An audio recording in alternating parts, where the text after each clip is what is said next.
Raw took place tonight in Ottawa, Ontario, Canada.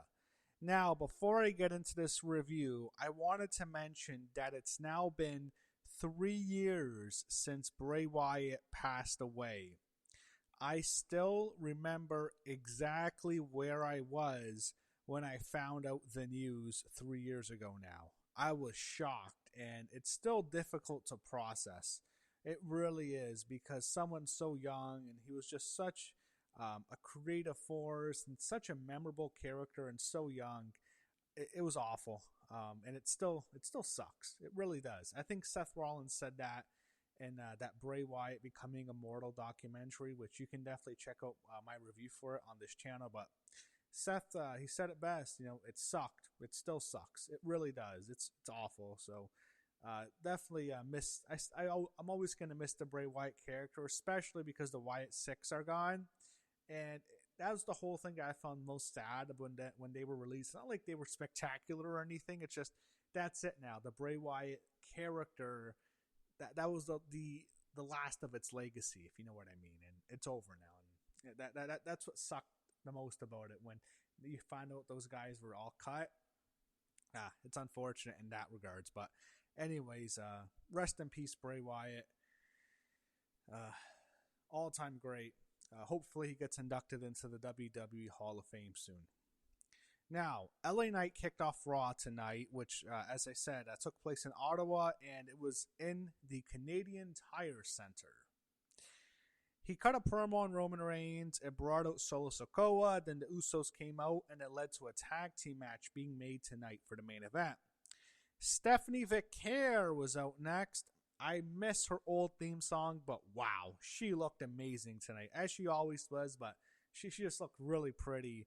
And all I thought was, Miles Bourne is a lucky motherfucker.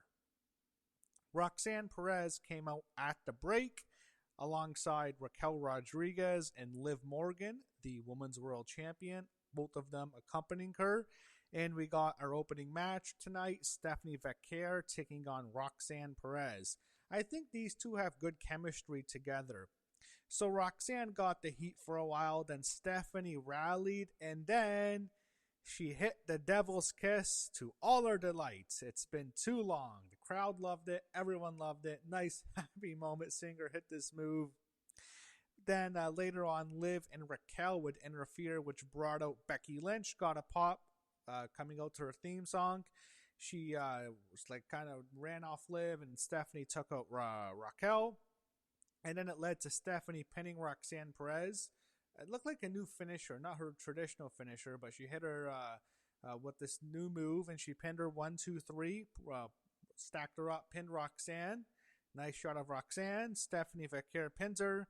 After the match, Becky Lynch stopped Liv Morgan from attacking Stephanie. So Liv also looking really nice tonight, as did Roxanne. But yeah, Stephanie, of course, too.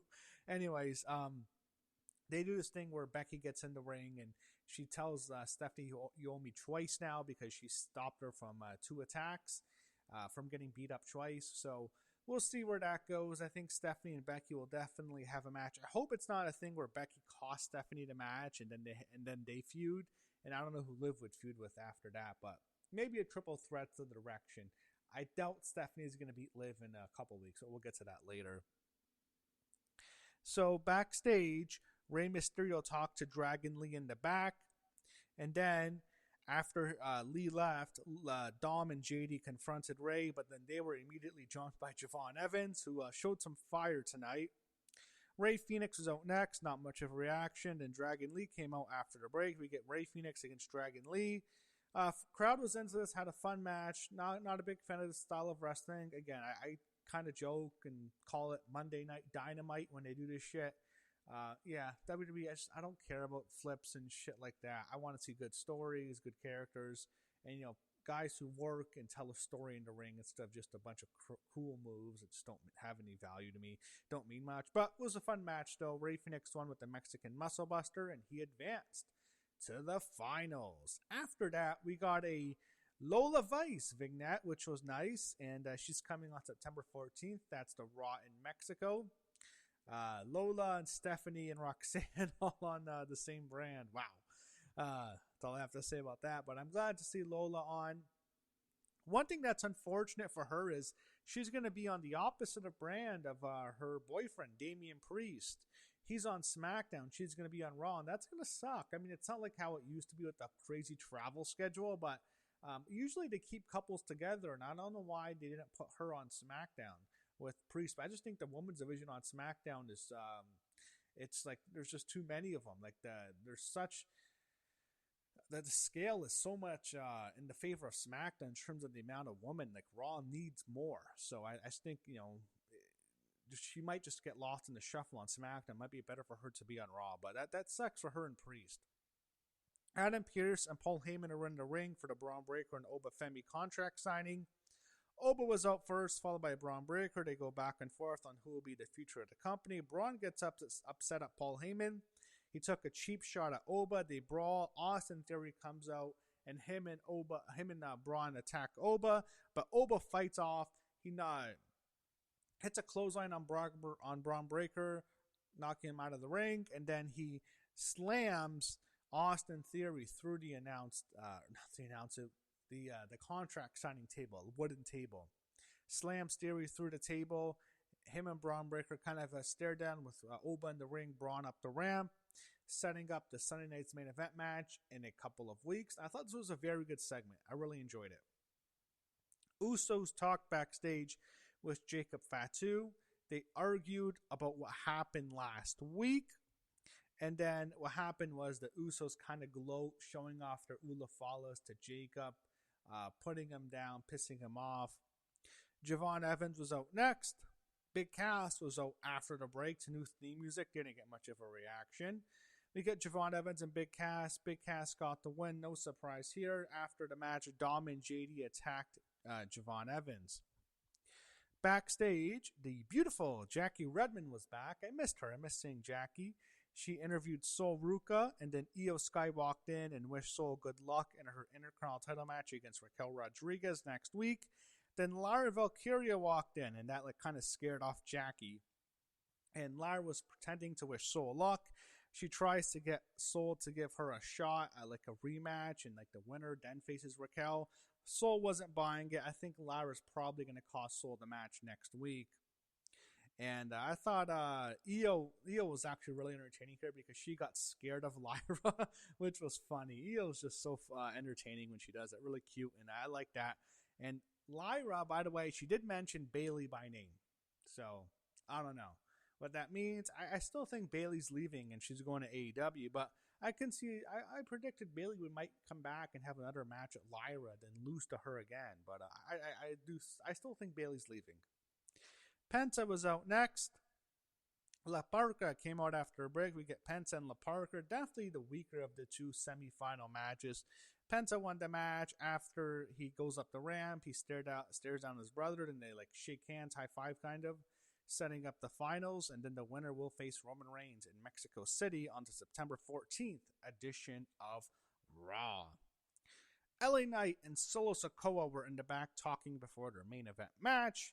Adam Pearce talked to Chad Gable backstage, and Ethan Page walked in. He wants a title shot. Chad refused. I don't know really where Ethan Page goes. He kind of has no direction right now. Then they preview next week's show. Backstage, we get more of Jackie Redmond, and we also got more of Stephanie Vaquer. Double win as Jackie interviews her, and that is when Jackie tells Stephanie that she will face Liv Morgan in 2 weeks for the Women's World Championship. So Stephanie finally gets her WrestleMania rematch. She gets to face Liv for the title that she lost to her. Now, what is this? 5 months after the fact, but she finally gets her rematch. She'll face Liv on the September 7th show. And Stephanie then cut a good promo on Liv, and it means a lot to her. And I thought Stephanie did really good here. I thought Stephanie had a good showing tonight. I think maybe they should put the belt back on Stephanie. She's really coming into her own tonight, and I thought I think she has more momentum right now. And Liv, I like her. I feel like they didn't give her the best to work with. I mean, she barely got to defend her belt, but I think maybe putting the belt on Stephanie isn't the worst idea right now. Usos made their stupid Yeet entrance. LA Knight and Solo Sikoa came out after the break, and we get the main event, LA Knight and Solo Sikoa taking on the Usos. And what happened here really had nothing to do with this match. No one cares about what happened in the match because it was a quick double disqualification because both teams were attacked by Royce Keys, who made his return after he was nearly murdered by he was almost murdered by Jacob Fatu, the Raw after SummerSlam. So he's finally back, and OTM from NXT are with him. It's a new stable. They destroyed all four guys. Jim Uso got thrown through the announce booth. I think both LA Knight and Solo Sikoa got hit with steps. Jay got beat up. Everyone got destroyed. They pose in the ring, and it makes sense for Keys and OTM to go after Knight and Solo because they didn't come for his aid when Jacob was had them in the tongue and death grip a couple of weeks ago. So it makes sense why they would go after Knight and Solo despite Keys teaming with them at SummerSlam, and they destroyed the Usos. Jacob Fatu once again doesn't show up. The orders were not to attack, so no Jacob Fatu tonight. And I thought overall this was a very good ending segment. I thought Raw tonight was a really good show. Ending segment was good. I love the Stephanie Vaquer Roxanne Perez stuff. I like that match. The Dragon Lee Phoenix match was good. And I like the contrast thing. I thought that was really good. A lot of good stuff tonight. Overall, I thought another good show. WWE seems like it's turning a corner right now. It felt like they were ice cold.